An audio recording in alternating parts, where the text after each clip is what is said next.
being human is being limited. What this new wave of AI is going to be like having running water in your home. But instead of water coming out the tap, you have intelligence on tap.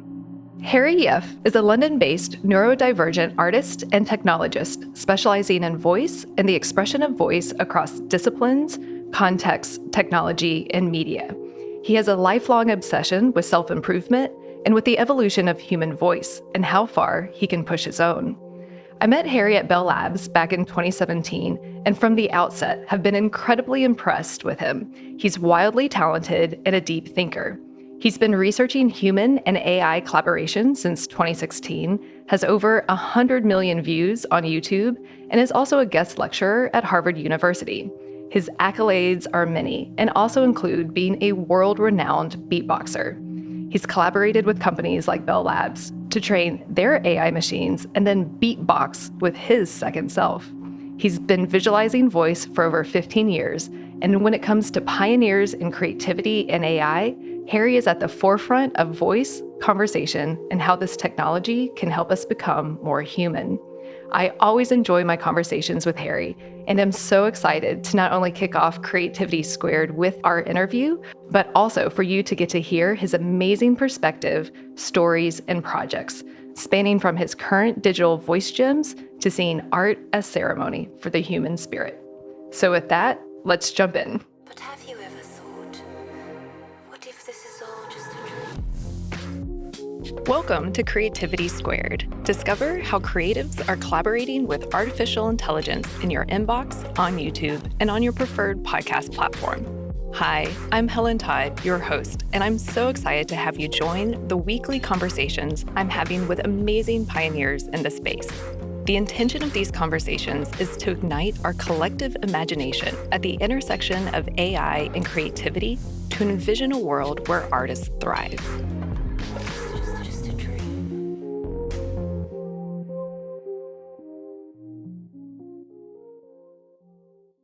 I am so excited to have Harry Yeff here with us today. We go back to, I had to look it up this morning, like to 2017, where we met at Nokia Bell Labs for one of their Luminary series with Stephen Fry. And it was so wonderful to get to meet you and follow you and become friends and discuss conversations ever since. But for those who don't know you, can you give a little bit of background of who you are, what you do, and what you're passionate about?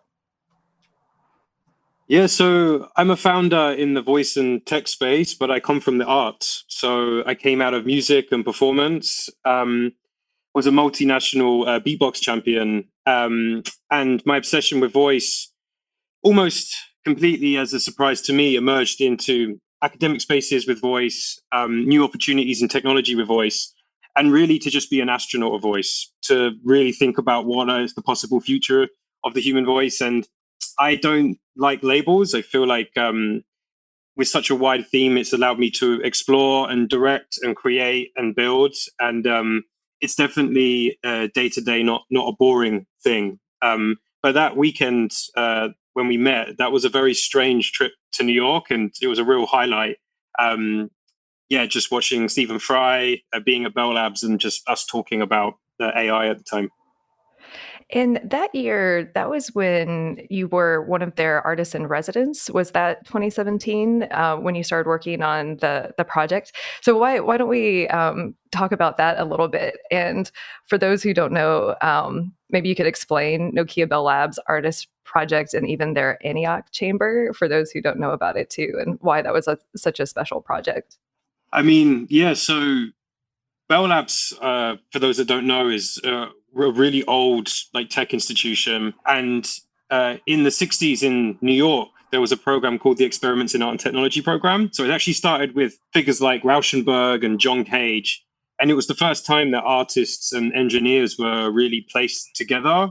Even now, it can be seen as experimental. So you can only imagine back then what society thought of it. But they pioneered many different technologies. And that program went all the way through till today, and I was one of the more recent additions to that lineage of artists experimenting with technology. So my key focus was, what are opportunities to use machine learning and AI to learn about the human voice? And is there a way that I can push myself as a practitioner of voice to learn and do things that I couldn't have done without said technology. So it's also important to note that Bell Labs have a really rich history in voice-specific research.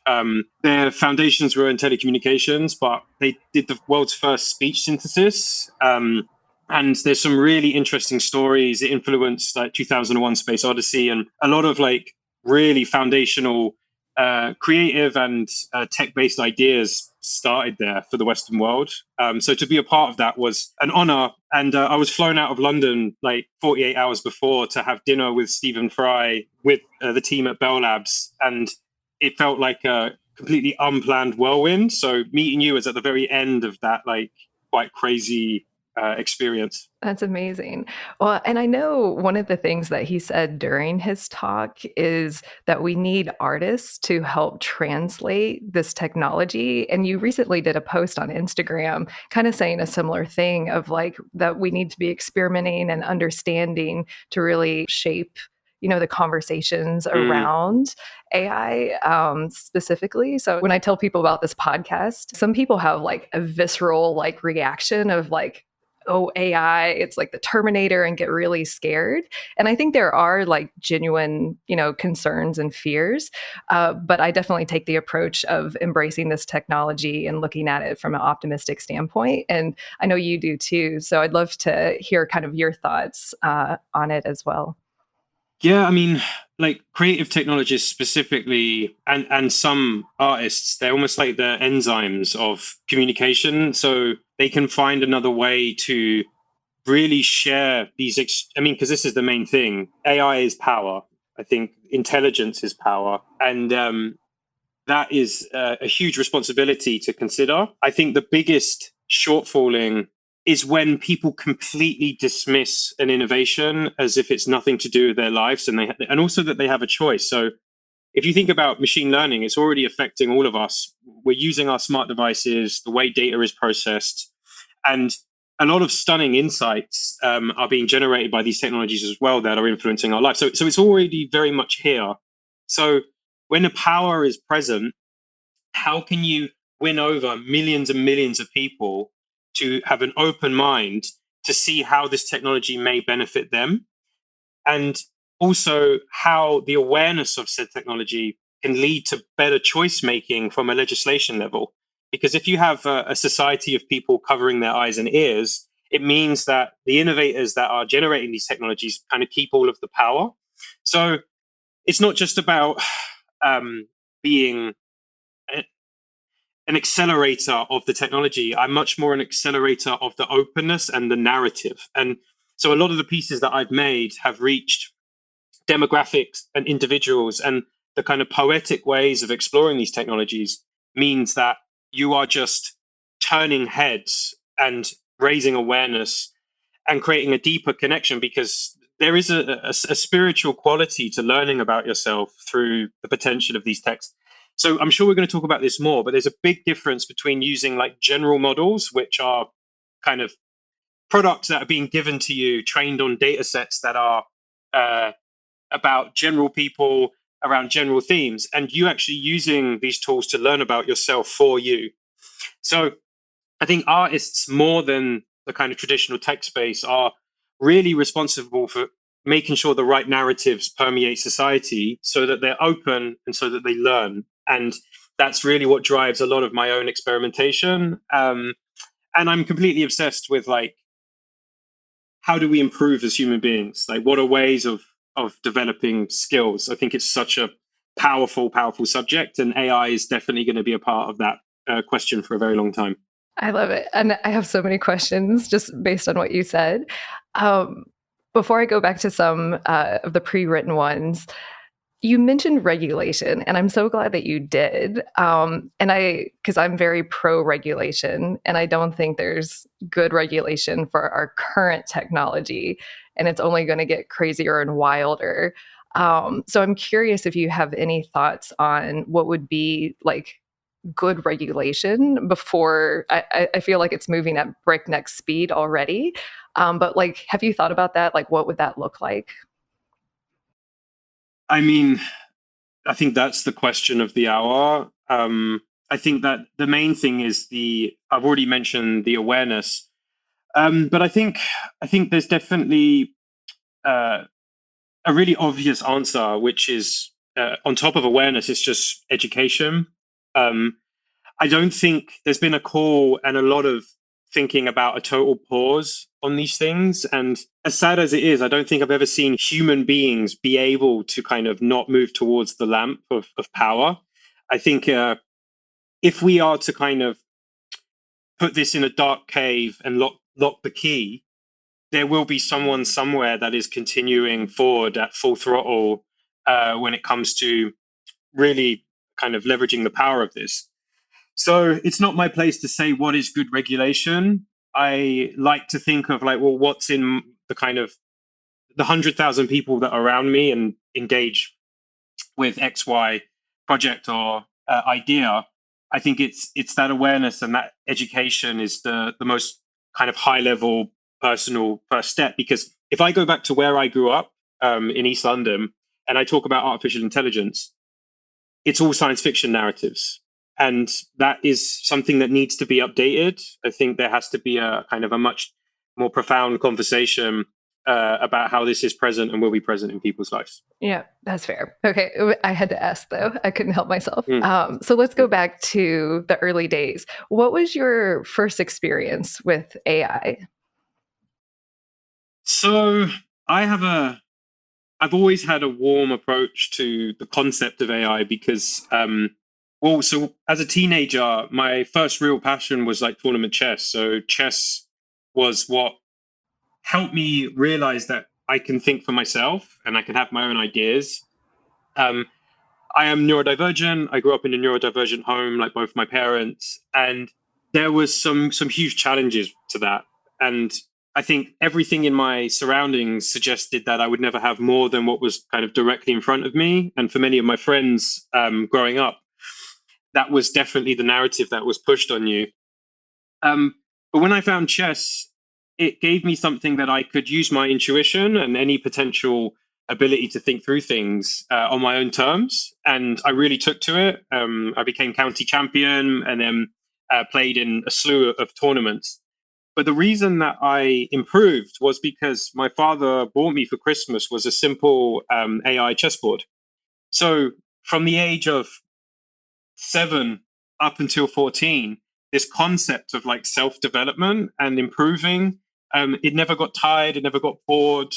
Like it would always want to, it as a personification, but the system would allow me to learn.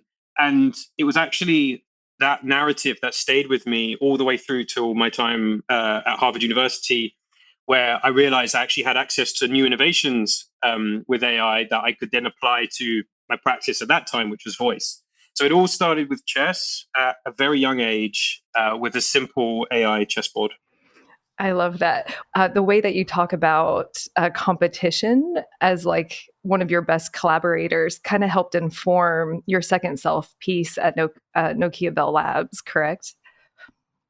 Yeah. So jumping ahead, so I did a series of guest lectures and residencies at Harvard University, and it was there that I met CJ Carr from Databots, who's an incredible generative like music and AI polymath. And a good friend. And when I realized that, okay, so I can now create my own data sets and start training, it reminded me of a lot of the narratives regarding chess and Go, which is very established, that within game theory, some of the most powerful examples of human computing were actually leading to innovations from the partnership with machines, so kind of a centaur-like connection. And it was very established that machine play was much stronger than Magnus Carlsen, who's the kind of potentially the greatest chess player who's ever lived. So within this work that you mentioned, Second Self was a duet of sorts, but it was also an opposition. So in chess, my greatest innovations came from my opponents. Like I saw them as collaborators, the way that they would challenge me and they would push me out of my comfort zone and out of my habits into truly new ground. And I think that's where that kind of mutational learning and ideation occurs, when you're actually outside of your comfort and outside your realm of thinking. So I think for any discipline in the world, working with AI to generate insight, and obviously there's varying degrees of the intelligence of those insights, but that as a dynamic, I think, is something you will see more and more. So Second Self was based in the anechoic chamber at Bell Labs, and we had a physical and visual embodiment of this second voice that sounded like me, performed like me, and this interaction was effectively a metaphor for the meeting, the learning, the mentorship, and then the opposition of an AI. And I think that's where I differ to a lot of different people.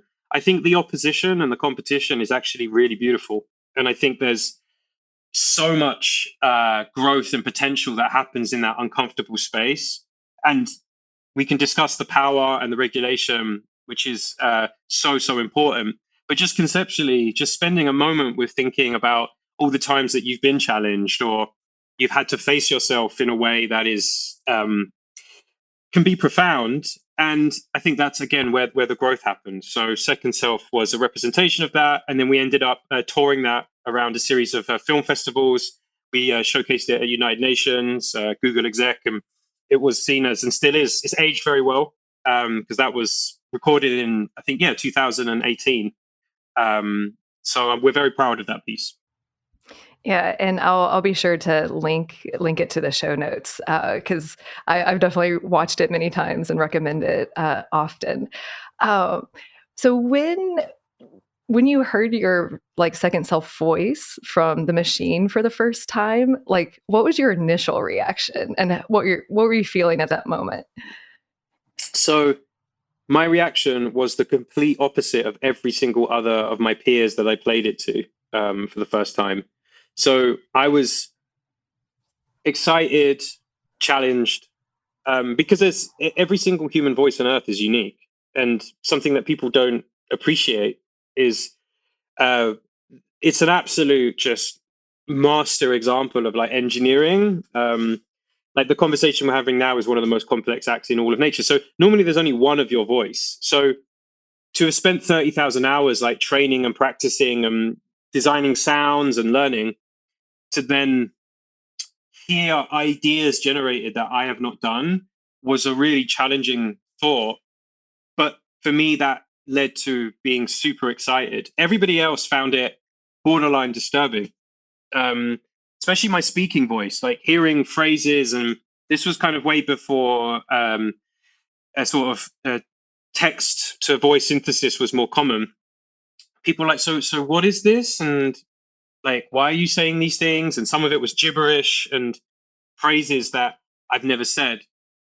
So I found that so interesting, that my disposition and maybe the way that the experiences I had, the narratives I had in my mind, led to such a visceral difference in reaction between me and my peers, and especially my friends and my relationships. So that was a challenge at the very beginning that I had to kind of think about and really consider if I wanted to go deeper into that hole. So what made you want to go deeper then? Yes, absolutely. I think the best art is made on the edge of fear. I think a lot of the best human experiences, when it comes to just how we challenge ourselves, there's a again, you have to be very careful. But especially as an artist, I think there's making beautiful things, and there's making things that brings entertainment to someone. But to really serve somebody, to bring an idea that might influence how they think or affect the zeitgeist in some way, I think you have to move into those spaces where maybe everyone else around you is kind of going, hold on, no, don't, that's not useful, or that's not important. But there was something in me that wanted me to drive forward, because my main value is about self-development and learning. And it started with my own voice, and now it's the world's voices. So the focus, the focus to go further and deeper just came really naturally. Yeah, I love that. And I love how you just want to push yourself with your own voice and then also push just the broader zeitgeist and conversation as well. Mm. And I'm hopping around just a little bit, but for those who don't know like how profound your voice is, why don't we take a little detour on that? Because you have Sophie Scott in the UK, who's an academic studying your voice. I know you have a couple out like world records with your voice. So can you give us some context to so people who don't know you, like, so we understand who we're listening to and the voice that we're hearing right now? Yeah, so it's not a normal journey at all. So you would never associate beatboxing with fine art or technology, right? But at the very heart of that culture, especially like the more modern examples of it, you see this kind of obsessive exploration of what is the potential of a voice. So growing up in London, I was surrounded by very intense electronic music, and that's what I channeled into my style. So I became like double national champion. I went on to judge the world championships. I ended up judging every single major competition on the planet. And um, my vocal range and finding sounds and innovating that was my temple for a very long time. And people don't realize just how vast and how many innovations are still happening in vocal technique. It's almost like imagine finding a new way to move. I think it's so strange that something as old and profound as the human voice, there are still new sounds and techniques being discovered. So I was a big part of pushing forward the kind of modern culture when it comes to new techniques. I also have one of the largest vocal ranges on the planet, not just in singing voice, but hundreds and hundreds of sounds. And it was in after touring a lot, I ended up being approached by Sophie Scott, who is now the director of the neurology department at UCL. But I did a series of voice-based studies because I had this hyper control. I could control my voice in a way that most of the world couldn't. And that was the beginning of like my kind of academic collaborations and meeting a lot of the global academic community around voice. Um, but part of a documentary we were making about voice, music, and culture and AI in 2019, I went in for an experiment with Sophie Scott where she used a breath belt. So it recorded the kind of movement of my diaphragm. And it was there that I recorded the fastest ever use of the human diaphragm, which isn't something that is, I say, musically applicable, but it just shows the level of control that can be unlocked with a different approach. And something, this is a bit of a tangent, but I just want to say that it's so established that we stretch our bodies, right? And it's so important that we explore our range. But the voice is both the body and the mind. Like the way that you think and your character and your identity is hugely affected by how you talk. And it's not that you have to go completely crazy like me in terms of technique, but just what is your range and do you stretch your voice? And there's a lot of really interesting evidence to back that. If you are stretching the voice, you are also stretching the mind. And one other example is if I was to always speak like this, how would it affect my relationships, like the people around me, my quality of life?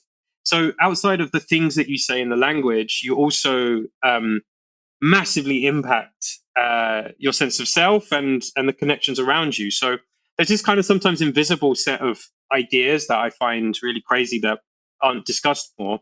But that's a kind of arc from kind of super technical machine-like beatbox into kind of more the concept and the holistic thoughts around voice. And this is really a product of having a huge privilege that my work has allowed me to meet these people and explore and collect more ideas and drive that into my art. Yeah, and I know you've said before, like as our voice grows, we grow, and I feel like that kind of encapsulates that really beautifully too. Yeah, I mean, absolutely. Yeah, there's a direct correlation there between, I think, how we strengthen our voice, overcome like trauma and frustration. Like if you can't open up your voice, where does that come from? Like I did a talk with Google, and at the end, I had the entire room scream. And as obvious as that sounds, like it's interesting that someone came up to me afterwards. She's like, I struggle to do that, just to open up. And I think it's interesting to just to think about that for a moment. If you have limitations in your voice, where does that come from? Using it as a window into the self. Yeah, I know I was told when I was young that I couldn't sing. So I've always had a limiting belief around the use of my voice in that way, which I still haven't fully like unpacked and explored. But I know, yeah, voice is tied so much to identity.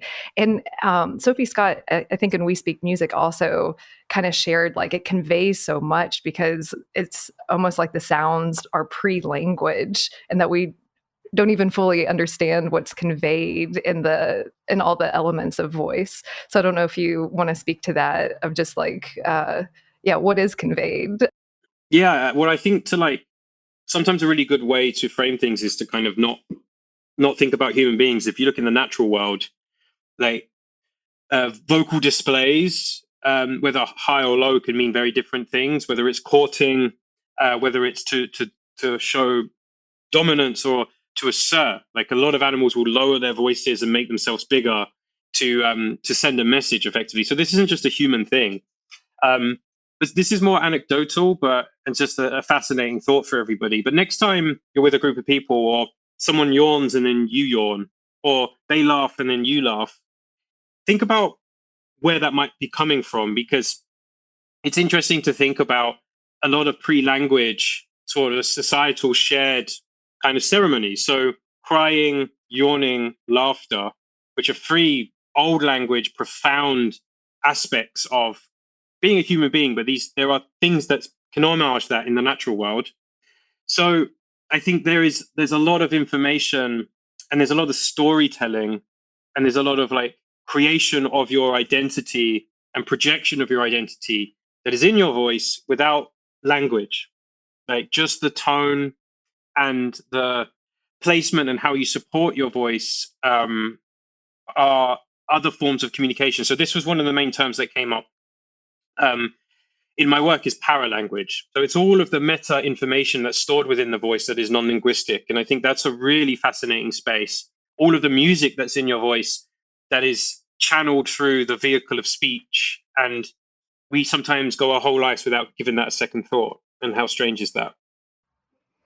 In when you say the parrot, what did you say, the parrot language? Paralanguage. Paralanguage, is that because I have seen, I don't know, maybe on your Instagram, is that where you've tried or where you've like actually marked up and created like the written version of that? Is that what you're talking about? So well, no, so that would be like to visually score or represent choices in voice. That would be like obviously I've done quite a lot of work in visualizing voice. I've been visualizing the human voice for about 10 years, and that's obviously like an interpretation of, but paralanguage is objective. It's not one expression. It's the fact. So as I'm speaking now, there's the words that I'm saying, but the tone of my voice, the actual music of my voice can change. So I can say the same thing 10 different ways. So what's changing is not the language, it's the paralanguage. And that's again not something that people think about a lot. Is your yeah your para vocal identity outside of language, and it makes such a huge difference. And there's also a lot of for specific industries how certain accents or tonalities are suited to the kind of things that you're trying to achieve, which is really interesting. In the UK, people from the north are heavily employed for working on phones because it creates a kind of warmer, more sort of comforting energy. So there is more going on than people necessarily think about, and being aware of that can help you send additional messages if you want to be more heard, if you want to have a more sort of space and room, or if you want to be delicate and vulnerable with someone. Like it's the paralanguage that can really help influence that, not necessarily what you say. Yeah, okay, that makes sense. And since you mentioned visualizing the voice, I feel like this is a good segue to talk about some of your other projects. I know we can go into whichever one you'd like to take out of your portfolio, but I know a recent one is your voice gems. So if you want to go there and share with everyone kind of the inception of voice gems and your very recent NFT drop, I'd love to kind of explore this some more. Yeah, so as I mentioned, I've spent a lot of time thinking about my own voice, but I think more recently, over the last few years, I'm much more interested in the world of voices that are out there. And Voice Gems is the seventh generative system that I've designed. So a generative system is really a sequence of rules that lead to an outcome. And in this case, by taking any voice in the world, so anyone that is listening now, like your voice, Helen, if we place your voice as data through the system, it will produce a one-of-one unique digital gemstone. So the colors and the shape are like a fingerprint representation, like of your voice. And the very first voice gem actually happened because I was giving a performance with Wired and generating these voice-based sculptures. And someone came up to me and they said, "I want to propose to my partner. I want to do it in a brand new way. I would love to send you a recording of her laughter, so us laughing together. And can you produce this into a piece?" So we produced a digital gemstone, and then that was actually used as a replacement for a physical diamond. And that was the beginning of voice gems in a public sense, something that we've been working on for some time before. And now it's grown. Myself and my partner on the project, Trong Bao, we effectively collect voices from all over the world and generate pieces. And then we preserve them in what we call the 1,000-year Voice Gem Archive. So it's a sprawling project. We collect voices for lots of different reasons, but we've done from critically endangered species, dying languages, like messages from individuals like Ai Weiwei and Jane Goodall and Reggie Watts and artists like Philippe Pantone. But it's become something that is very organically growing into this stunning archive of not just artworks but stories, and every single set is distributed in different ways. Some are kept locked away and never shown to the world and kept private. Other ones are showcased, like we did the largest digital exhibition at the World Economic Forum of digital like pieces where there were 17 messages of hope. But then Voice Gems I do not call it an NFT project, but when we partner with a voice and it makes sense for that as a distribution method for that decision, then we also like sell works in this sense as well. So lots of different elements, but I am in love with that project and the stories that it kicks up. Oh, I had no idea that was the inception with someone's laughter for a proposal. I had chills when you were sharing that part of the story. So that's such a beautiful beginning for this project. So let's talk about your recent NFT project with Herbert W. Franke. What a cool opportunity that he reached out to you. So can you, for people who don't know who he is, can you kind of share who he is and why this was like so special that he got involved in the Voice Gems project? Yeah, I mean, so for people that don't know, Herbert is a pioneer in digital art. He's one of the founders of Ars Electronica. He was making computational art in the 60s and was just a juggernaut of experimentation, like the way that he played and defined and repurposed a lot of technologies, and is just such a stunning lineage of work.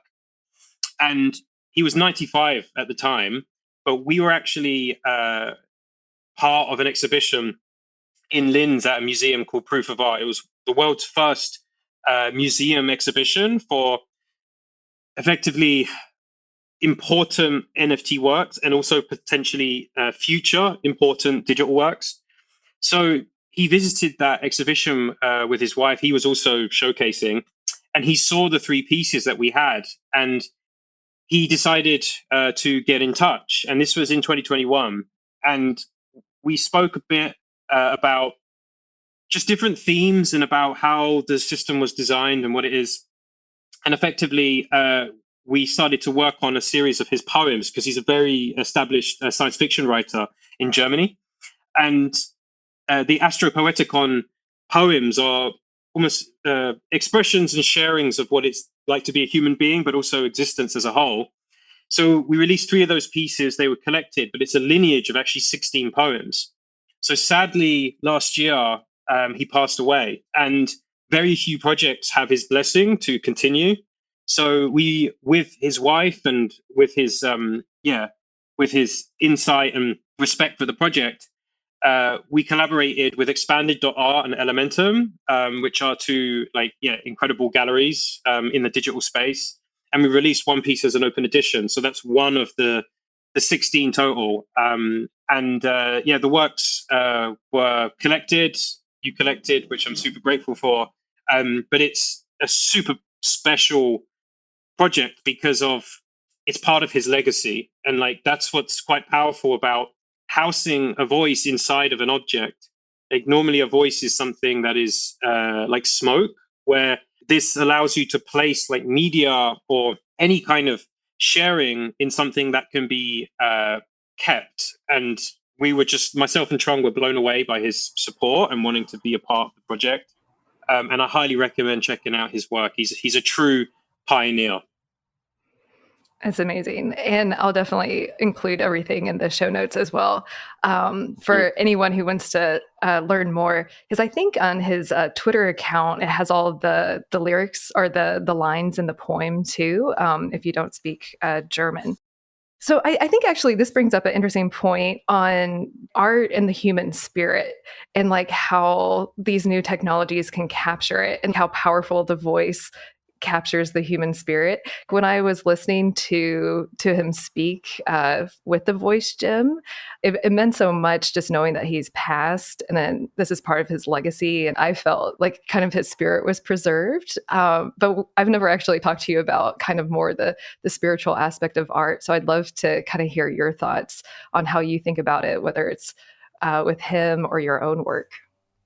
There are certain themes in life that I think most human beings agree that are important, and like legacy is one, love is another, and hope is one more, right? And I think so much is quick and cold in the world. I think there's so much efficiency and like pushing forward, but with all of the kind of change, I'm really fascinated by what is like, if you take a step away from art, like what is ceremony. And I think we can forget that a lot of traditional ceremony was there to help us collectively be reminded of themes that are really important. And if we are grieving someone, what do we do to really honor that? Something that allows us to heal and like move forward. So obviously there's the art market and there's the selling of artworks. And then there's the kind of the hype train of social media and engagement and the attention economy. But if you dig underneath all of that, I think you eventually get to the function of art as a ceremonial need to amplify the things that we love or have hoped for. And I think that's something that we're at risk of losing sometimes. So my definition of spiritual is any artwork or when you're stood in front of something and it brings you back to something very fundamental. And not all art does that. And no artist can sort of themselves claim that their art does that. But I think that is such a goal. And I don't think such a thing discriminates based on the medium, whether you're using artificial intelligence or you're in the deepest part of traditional kind of ceremony and song. I think it's about that sentiment of what do we really value. So I'm so passionate that digital can be spiritual. And what happened with voice gyms is when we started getting our first bits of global press, we were really taken back because we received hundreds of messages from people that were telling us like, I have this voice note of my grandmother. I have this small recording of my brother.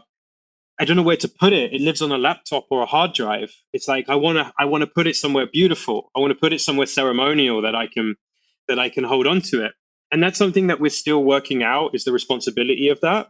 But I think as we create more and more media that will live longer than us, I think finding new ceremonial opportunities to house these ideas is such an important innovation. If we're going to innovate everywhere else, why aren't the ways in which we celebrate being alive innovating as well? So that's something that I think is so important. And people forget that that is the function of art in a lot of ways. And it's terrifying when it's seen as something that is absolutely not a priority of any kind. It drives me a bit crazy, to be honest. Yeah, that's beautiful. I got chills again hearing you talk about it, art as ceremony. That's really beautiful. I want to be conscientious of the time, but there's so much that we still could talk about. I want to make sure that we cover everything. I actually can't listen to my dad's voice without breaking down and crying. Um, Yeah, I'm sorry. yeah, and it's been a couple years, but it's just so powerful how those are.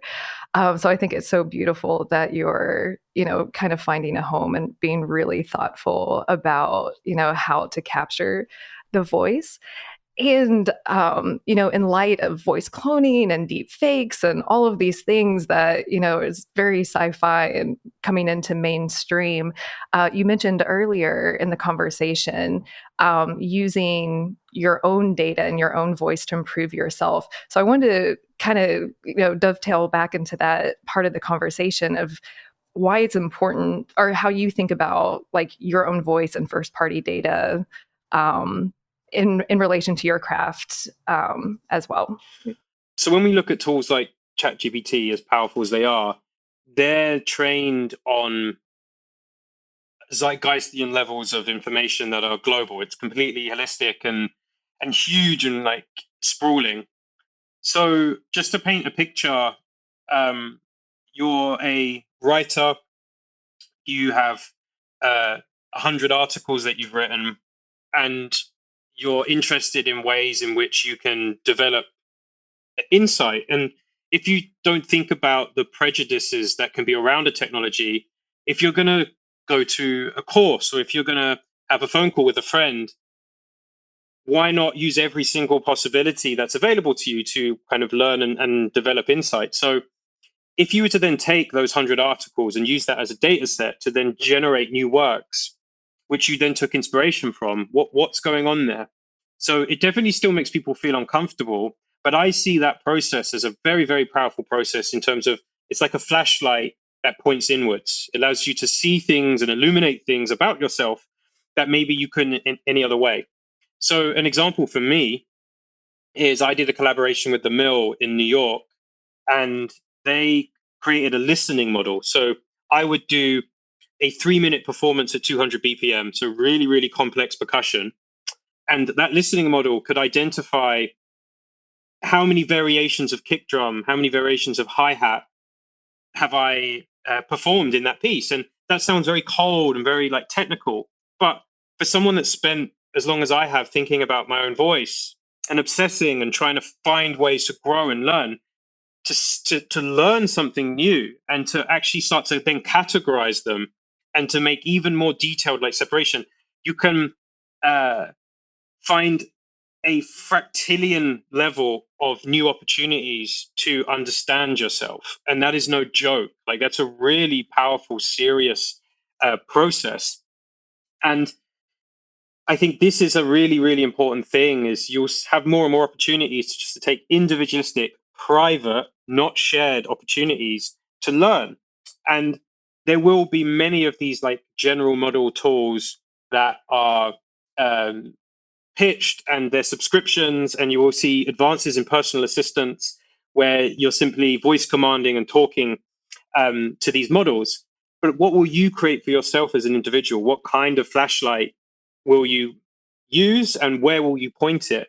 And I think that is something that is very, very powerful and people should be more open to, because I think there is something very almost spiritual in the types of insights that you can learn about yourselves. And I think that's something that I'm really, really interested in. That's so beautifully said about the flashlight looking inwards. Is there like an aha or insight that you've learned about yourself that you're willing to share or can share with us?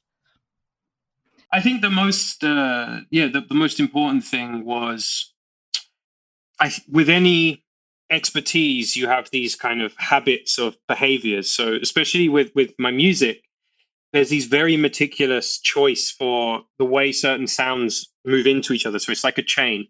So you have a chain with like thousands of different combinations that you kind of learn and you think, okay, this is the only way to do that. But then when I started to hear whole new phrases that were generated with my voice, because it's neither something totally alien but also not you. You have these kind of progressive elements. So hearing phrases with sounds that I've done for like nearly 20 years, ideated upon, and then developing new ones. That was something that was really interesting to me. And also just hearing technical prowess using my voice that I could use as a reference. I think is such an interest, like seeing a ghost 3 years in front of you that you can chase. It's allowed me I can do things now, and the sort of speed and control that I have. And also just the way I think about music, like hearing ideas that I never would have thought of, has given such life and enrichment to creativity. If I forget about anyone else, I've just found it so fascinating. So even though that's not a specific like sound or something to something to show, it's those kinds of insights that just give me so much inspiration. And I think when it comes to creativity, that's so important. We can become so bored of the things that we're very good at, and that's the biggest killer, I think. Well, and I'm so curious because you are such at a high level when it comes to your voice and your craft, especially with beatboxing, and that you said at the very beginning, with competition, that those are your best collaborators. Do you find that your most challenging collaborator to date is your own voice in the second self version? Not just me, Helen. Like every single person on earth, their greatest opponent is themselves.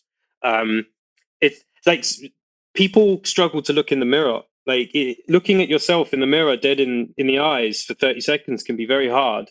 And so the equivalent of that for your creative process plus is, of course, like a really challenging idea. I mean, so something that you don't know is I've actually been writing creative direction and composing for an international ballet in Leipzig. So I've been working on a piece with them. So 25 international dancers, but the piece is called Fusion, and it's all about human machine collaboration. And when I first started sharing some of my process with the very traditional conservative, incredible like teams there, it definitely raised some eyebrows. It was very, very challenging for people.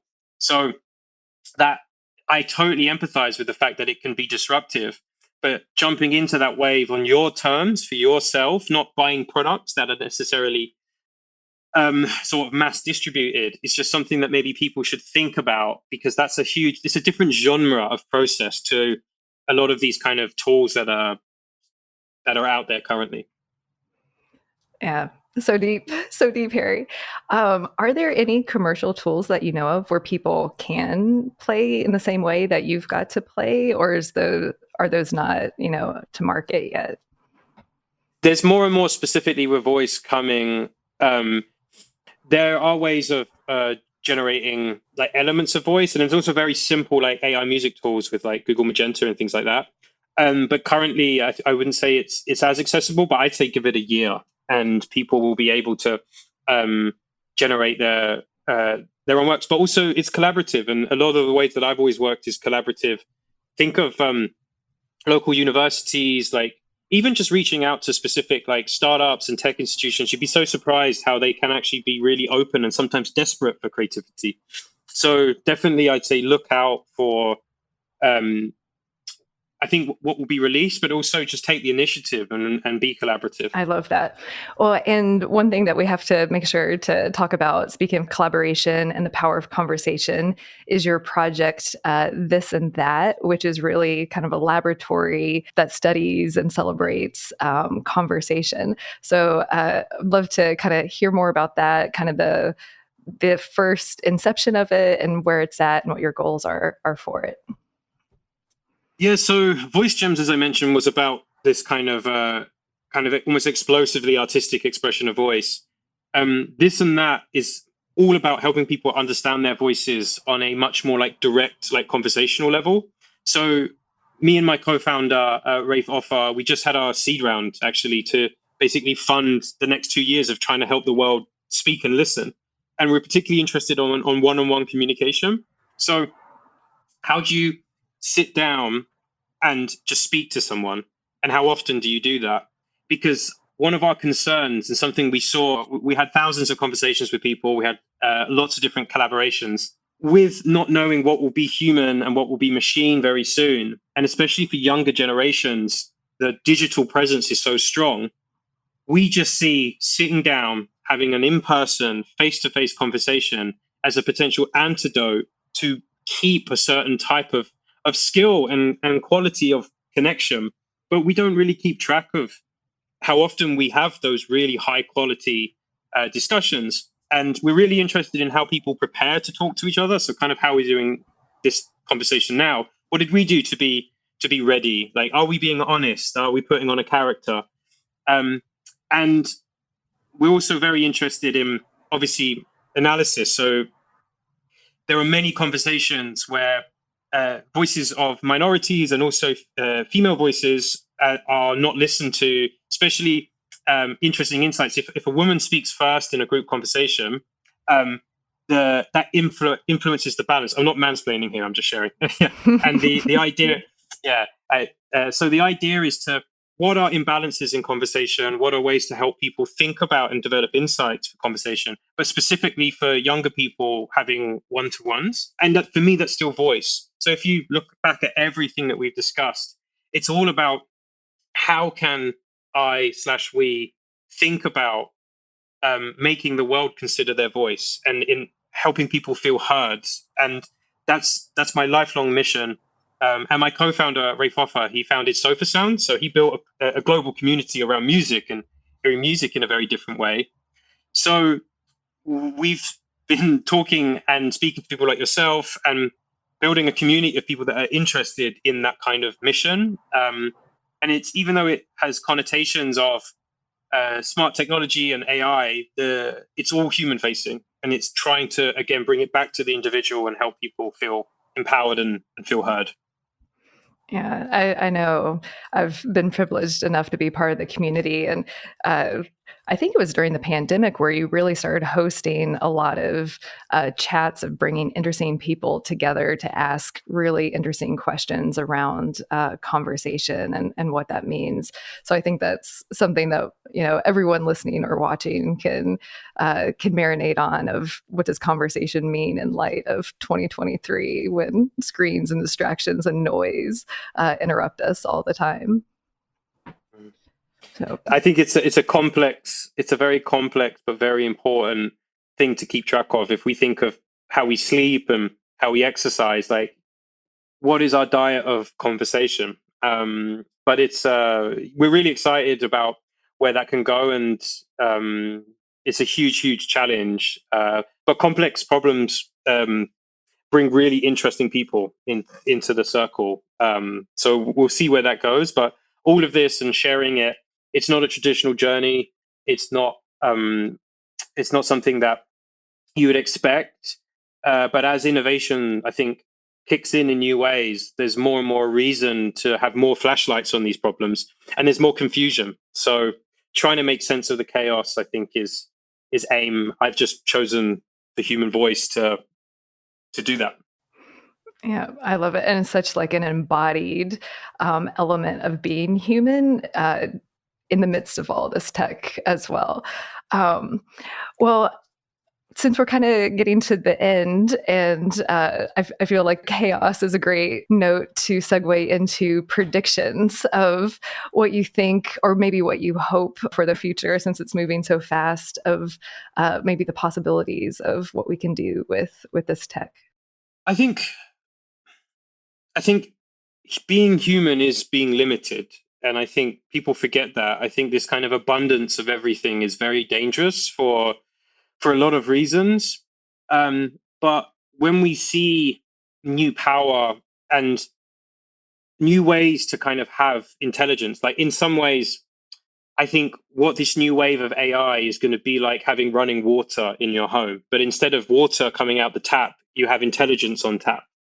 And that huge amount of power requires a certain level of literacy and understanding. So taking the responsibility to not run away, but just try to understand as much as you can, will really help you guide how it interrupts your life or works with you in your life. So I think just one prediction is we will see more and more second selves. We will see experts who are very good at something with different ways of re-meeting their skills and disrupting themselves or learning.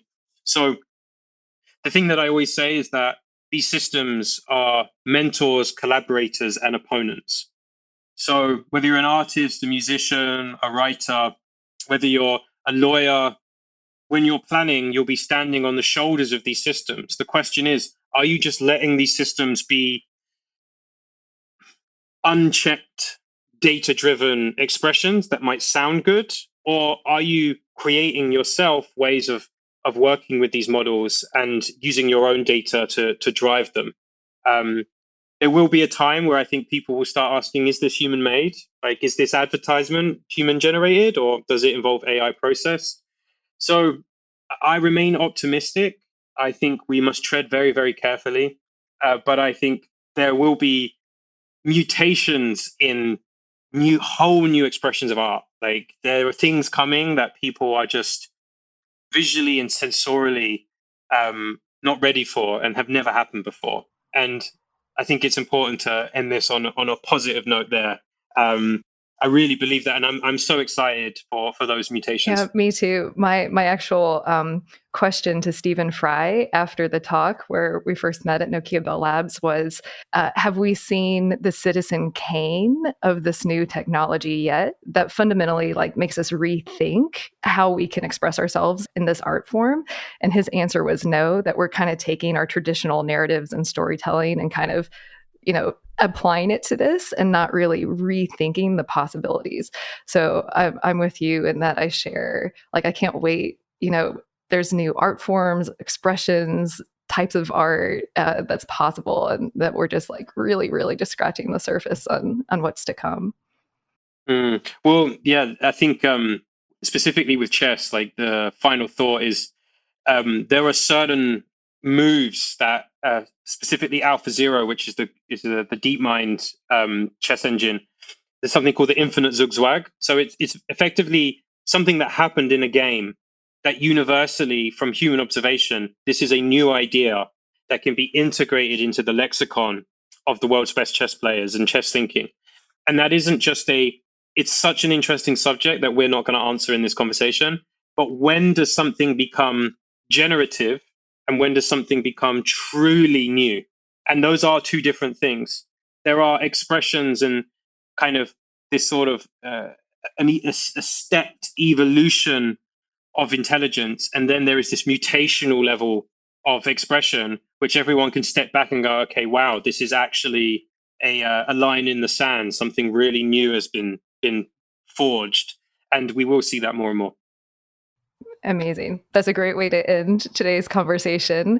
And I'm so excited because I think we will see that in our lifetimes, what that new is once we cross it. So Harry, thank you so much for your time and your insight and sharing your mind with us today. It's always, always a pleasure. So thank you so much.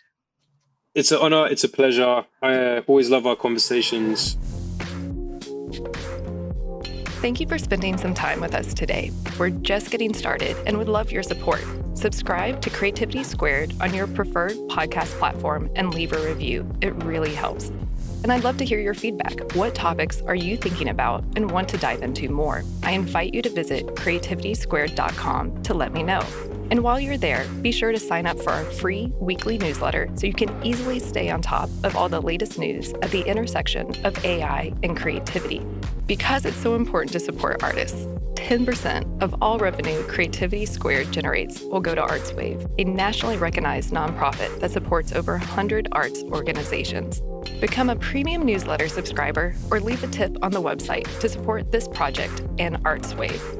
And premium newsletter subscribers will receive NFTs of episode cover art and more extras to say thank you for helping bring my dream to life. And a big, big thank you to everyone who's offered their time, energy, and encouragement and support so far. I really appreciate it from the bottom of my heart. This show is produced and made possible by the team at Play Audio Agency. Until next week, keep creating.